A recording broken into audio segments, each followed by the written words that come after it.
Alright, 2003 Infiniti G35, we're going to be doing a starter. First things first, make sure and disconnect your battery. And the starter on this car, because it just goes click, click.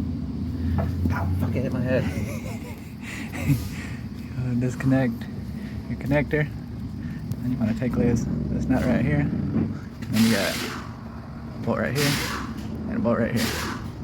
And good luck doing this if you don't have a lift. Alright, take your bolts loose, and you can just kind of take it off there, and you gotta kind of weasel it out here. Gotta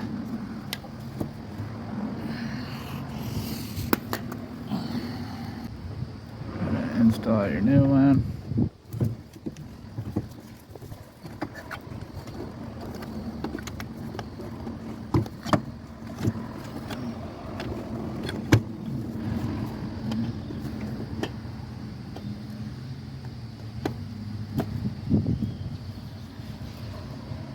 Alright, and then tighten up install all your bolts. Alright, got all the bolts back installed. You could reconnect your battery and should be good to go.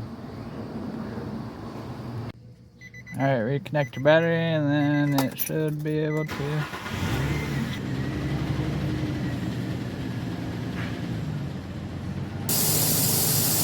Looks good.